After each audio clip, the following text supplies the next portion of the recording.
نسیم صاحب ایک چیز بڑی حیران کن ہے کہ ڈرون پہ پابندی، اور یہ کہہ رہے ہیں کہ کوئی اینٹی ڈرون سسٹم لے کر آ رہے ہیں. یہ کیوں لے کے آ رہے ہیں اور یہ ہے کیا ہے، آپ ہمیں ذرا بتائیں. اور دوسرا یہ کہ جو شادی بیاہ پہ ڈرون لگتے ہیں، یہ سارے ڈرونز، کیمرے، ایونٹس کور کرنے والے سب ڈرون پہ پابندی ہے. یہ تھوڑا سا ہم کو کلیئر کریں یہ تینوں چیزیں. اچھا، یہ نا بہت سارے جیسے جیسے وقت آتا ہے نا، آگے جاتا ہے، آپ ترقی کرتے ہیں، بہت ساری چیزیں جو آپ نے پہلے اپنائی ہوتی ہے آپ ان کو رد کر دیتے ہیں، نئی ٹیکنالوجی کو لیتے ہیں، نئے طریقہ کار کو اپناتے ہیں. تو اب یہ ڈرون فضائی، اب آپ مجھ سے کئی لوگوں نے سوال کیا کہ ایک نیچے کوئی ایسی کاروائی ہو رہی ہے تو اوپر سے ڈرون کیا کر لے گا. ڈرون یہ کرے گا کہ ڈرون اوپر سے جب نگرانی کر رہا ہوگا، کوئی ایسی نقل و حمل کوئی ہو رہی ہے، کیونکہ اب اے آئی سسٹم ایک ورچوئل آفیسر، آپ کو یاد ہوگا ہم نے اس سے پہلے بات کی تھی، یہ سسٹم سیف سٹی کے پاس لگ گیا ہوا اور یہ سیف سٹی اتھارٹی کے ساتھ یہ ڈرون اٹیچ ہیں. اور ان کا یہ کام کیا ہے کہ انہوں نے فضائی نگرانی کرنی ہے، عوامی حفاظت اور امن و امان کے لیے پولیس کی تعداد میں اضافہ کیا جا رہا ہے. ٹھیک، اضافہ کیا جا رہا ہے. اور اس میں اینٹی ڈرون یونٹ اور اینٹی ڈرون سسٹم تیار کرنے کا فیصلہ جدید دور کے انسداد دہشت گردی تقاضوں، یہ جناب گورنمنٹ کے ترجمان کی جو بات ہے نا، وہ میں آپ کو بتا رہا ہوں، یہ میرے سامنے پڑی ہوئی ہے جو انہوں نے کہا. دہشت گردی اور امن و امان کی فضا برقرار رکھنے کے لیے ہر ضلع کی ضرورت کے مطابق سرویلنس ڈرونز اور اینٹی ڈرون سسٹم فراہم کیے جا رہے ہیں. اب سرویلنس ڈرون اور اینٹی ڈرون سسٹم دو الگ الگ سے چیزیں ہیں، میں آپ کو یہ تھوڑا سا بتانا چاہوں گا تاکہ عوام کے انٹرسٹ کے لیے. اچھا، اب یہ سرویلنس ڈرونز کیا ہے؟ وہ جو ڈرون اڑیں گے جو سرکاری ڈرونز ہوں گے اور وہ ہر علاقے کے ڈی پی او کی نگرانی میں ہوں گے، اور یہ ابھی خریدے جانے ہیں بہت سارے، لاہور میں تو ہیں اور باقی جگہوں پہ دیکھیں گے کوئی بھی ایسی ایکٹیویٹی جیسے کوئی آپ کے بارڈر ایریا پہ منشیات کی اسمگلنگ ہوتی ہے، اس کو بھی مانیٹر کیا جائے گا، سرویلنس ڈرون. اور یہ کہیں پہ اگر محسوس ہو رہا ہے کوئی ٹینشن ہے وہاں پہ اس کی بھی نگرانی کریں گے، وہاں سے آپ کو پتہ چل جائے گا. اس میں وہ دیکھیں گے لوگ کہ کوئی جٹھا، کوئی لوگ کوئی اکٹھے ہو رہے ہیں یا کوئی ایسی کارروائی کرنا چاہ رہے ہیں تو اوپر سے ان کی نگرانی ہو جائے گی. اچھا، اب وہ جو دوسرا جو ہے جو سسٹم ہے اینٹی ڈرون سسٹم، یہ وہ سسٹم ہے جو پرائیویٹلی طور پہ جو دہشت گردی کے لیے استعمال ہونے کے لیے، اسمگلنگ کے لیے استعمال کرنے کے لیے جو ڈرون اڑائے جاتے ہیں اور کہیں پہ کسی واردات سے پہلے وہاں کا جائزہ لینے کے ڈرون اٹھائے جاتے ہیں، اکثر مقصد یہ ان کو جیم کیا جائے گا، وہ نہیں، ان کی اڑانے کی اجازت نہیں ہے. اچھا، یہ اینٹی ڈرون سسٹم وہ ہے جو ڈرون اڑتے ہیں اللیگل ورکس کے لیے یا کوئی دشمن ممالک کی طرف سے یا کوئی بھی چیز یا دہشت گردی کے لیے کوئی، اس کو ہم ریزسٹنس دیں گے اس سسٹم کو، جیمر ہوں گے وہ ڈرون جو نا ناکارہ ہو کے نیچے گر جائے گا ان ایریا میں. یہ تمام ڈی پی اوز کی نگرانی میں یہ سسٹم بنایا جا رہا ہے اور یہ بہت جلد جو ہے نا دشمن اور شر پسند عناصر کو کہ ڈرونز کو ناکارہ بنانے کے لیے یہ بہت ضروری ہے، اس وقت ٹھیک ہے، ناگزیر ہے. آپ نے بڑا زبردست طریقے سے یہ دونوں چیزوں کے بارے میں بتایا، اور یہ ایک خوش آمد ہے کہ گورنمنٹ اور حکومت اس عملے میں چلی ہے کہ یہ بہتری کے لیے لے کے آئے جائیں، اور یہ بہت بڑا میرے خیال گورنمنٹ کا ایک پروجیکٹ ہے اور اس کو انشاءاللہ کامیابی ہوگا. آپ کے نا ایک سوال تھا کہ یہ شادی بیاہ پہ ڈرون، میں آپ کو عرض کرتا جاؤں، جو شادی بیاہ والے جو ڈرونز جو ہیں نا مارکیوں کے اندر، شادی ہالز کے اندر، وہ چھوٹے وہ ہوتے ہیں، وہ اس لیول کے نہیں ہوتے، اس میں صرف انہوں نے کیمرہ لگا ہوتا ہے، اس میں وہ وہاں پہ اس کے اندر انڈور کوئی پابندی نہیں ہے. انڈور آپ نے کیونکہ شادی کے ایونٹ کو کور کرنا ہے نا، ویڈیو بننی ہے، جو ایونٹس انڈور ہو رہے ہیں وہاں ڈرون پہ پابندی نہیں ہے. وہ آپ کی اسپیشلی ہے نا کہ شادی کی تقریب ہے، کوئی کمپنی کا کوئی سیمینار ہے، اور اگر یہ باہر ہو رہا ہو، اگر یہی باہر یہی اگر ایونٹ یہ اوپن ایئر میں ہوگا تو اس کے لیے آپ کو متعلقہ ڈی سی سے اجازت لینا ہوگا. ڈی سی سے آپ ہر طرح کی اجازت ڈی سی سے لے سکتے ہیں اور ڈی سی اگر مطمئن ہو تو دے گا. اب اس کے ساتھ ایک چیز اور ہے، پروڈکشن ہوتی ہے، ڈاکومنٹریز بنتی ہیں، موویز بنتی ہیں، تو ان کے لیے بھی ڈرون استعمال ہو رہے ہیں، اس کی بھی پرمیشن لینی، اس کی بھی اگر آپ نے کوئی ایسی ڈاکومنٹری بنانی ہے، اگر آپ نے ایسی کوئی ویڈیو ریکارڈ کرنی ہے جس کے لیے میں ڈرون کی فوٹیج ضروری ہے، ٹھیک ہے، تو اس کے جیسے آپ ٹی وی ڈرامے دیکھتے ہیں، آپ دیکھتے ہیں بڑی اوپر سے وہ سین نظر آ رہا ہے. اچھا، اگر کوئی پرمیشن نہیں لیتا تو ان کے خلاف کاروائی کی جائے گی؟ ان کے لیے دفعہ 144 اس کے تحت جو بھی سزا بنے گی، جو بھی ہوگا. اور میں یہ سمجھتا ہوں کہ ہمیں ڈسپلن میں آنا چاہیے.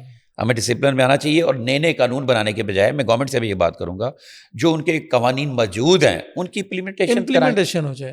یہ ایک اچھا عمل ہے اگر ہو جاتا ہے لاگو. اچھا مجھے نسیم صاحب ایک بڑی ہی دردناک ویڈیو جو وائرل ہے جس میں ایک مسلح بندہ تشدد کر رہا ہے 15 سالہ لڑکی پہ بنو کے علاقے میں, اور وہ ویڈیو بہت وائرل ہے سوشل میڈیا کے اوپر. کیا ہمیں تھوڑا سا اس کے بارے میں بتائیں گے؟ کل سے وہ ویڈیو چل رہی ہے سوشل میڈیا کے اوپر کہ ایک بندہ مسلح ہے, وہ ٹانگوں سے مار رہا ہے اس لڑکی کو, 15 سالہ کوئی لڑکی ہے.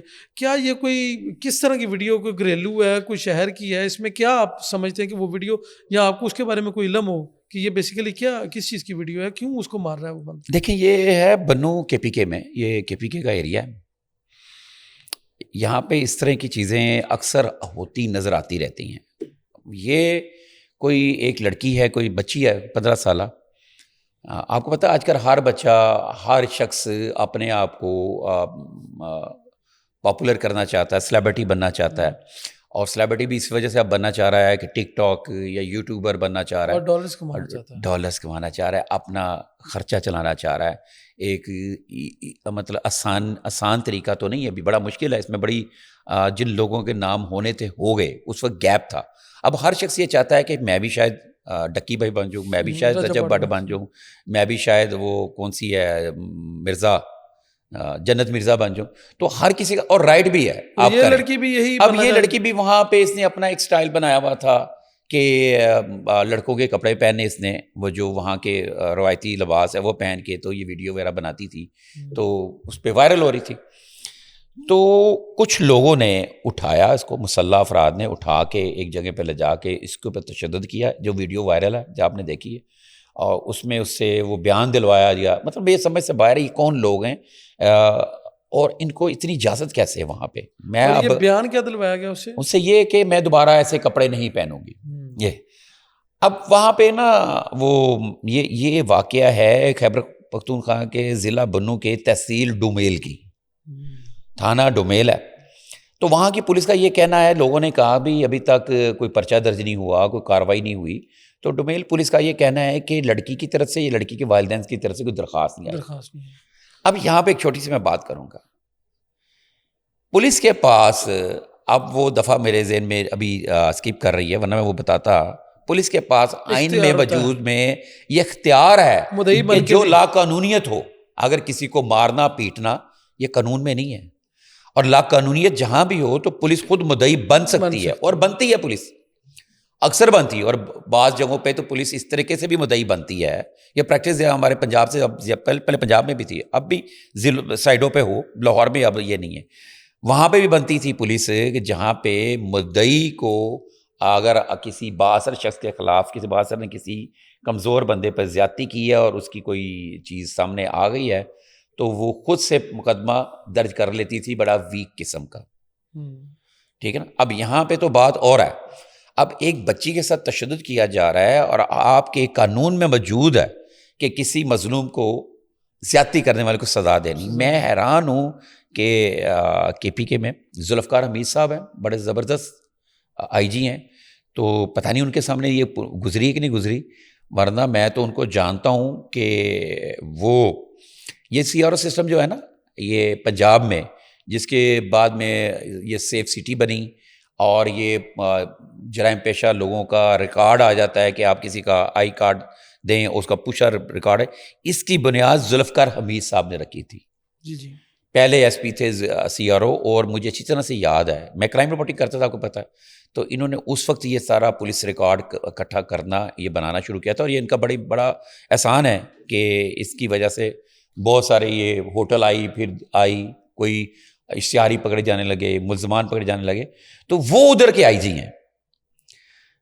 تو ہونا یہ چاہیے تھا کہ اسٹیٹ کو, وزیر اعلیٰ کو نوٹس لینا چاہیے تھا. میں یہ کوئی سیاسی بات نہیں کر رہا, خدا نہ خاصا یہ واقعہ ادھر ہوا. میں آپ کے ساتھ بالکل ایگری ہوں, کیونکہ پنجاب میں اگر سی سی ڈی بن سکتی ہے تو کے پی میں کیوں نہیں؟ اگر پنجاب میں لڑکی کو چھیڑنے کے اوپر اس کو سزا دی جا سکتی ہے سی سی ڈی کی طرف سے, تو پھر کے پی میں وہی تو بات کر رہا ہوں. یہ اگر پنجاب میں واقعہ ہوا ہوتا, ابھی تک یا تو کسی سی سی ڈی کے انسپیکٹر کو نے پکڑ لیا ہونا تھا, اگر اس کا خیال نہیں آنا تھا تو سی سی ڈی کے سربراہ نے, اگر ان کا خیال نہیں آنا تھا پھر آئی جی پنجاب نے, راؤ عبد الکریم صاحب بڑے زبردست آئی جی ہیں. وہ نہ لیتی تو چیف منسٹر اگر وہ نہ لیتے تو چیف منسٹر صاحبہ کا تو ایکشن ہو ہی جانا تھا. اور ان بندوں جتنے بھی بااثر ہوتے, اور اس سے پہلے آپ کو پتا چیف جسٹس بھی لے لیتے ہوتے تھے. ہاں وہ تو اب آپ کو پتا ہے, اب وہ ایک بڑی لمبی بات ہے. اگر ہم وہ ابھی کرنے شروع ہو جائیں تو آپ کا پوڈ کاسٹ کا ٹائم ختم ہو جائے گا. بالکل ٹھیک ہے نا, یہ بھی بڑی زبردست بات ہے, لیکن ہم کریں گے کس دن کہ وہ بھی ایک ہوتا تھا ان کے سامنے کوئی چیز جاتی تھی تو کم از کم کسی مظلوم کا بس اس لڑکی کو کیا انصاف مل پائے گا. ہمارا اس ایشو کو ڈسکس کرنا صرف یہ مقصد ہے کہ اگر کسی اتھارٹی تک ہماری بات پہنچتی ہے تو اس بچی کو انصاف ملنا چاہیے. میرا تو یہ خیال ہے کہ اس بچی سمیت جس کے ساتھ زیادتی ہوتی ہے, زیادتی کرنے والے ریاست کے اندر ریاست نہیں ہو سکتی. آپ ریاست جو ہوتی ہے, ریاست کے ایک لا ہوتے ہیں, قوانین ہوتے ہیں, اور اس کے قوانین استعمال کرنے کے لیے کوئی لوگوں کو ذمہ داریاں دی ہوتی ہیں, وہ جو کہ پولیس ہو سکتی ہے, جج ہو سکتا ہے. ہر بندہ اٹھ کے جج یا پولیس کا اختیار اپنے پاس استعمال سزا نہیں دے سکتا. تو ریاست کے اندر سزا نہیں ہونی چاہیے, ریاست کے اندر ریاست نہیں ہونی چاہیے. یہ ریاست کے اندر ریاست کا مطلب ہے غداری. اور ان لوگوں کو, جن لوگوں نے, جو بھی لوگ ہیں اس کے پیچھے, ان کو اس کی سزا ملنی چاہیے تاکہ لوگوں کی حوصلہ شکنی ہو.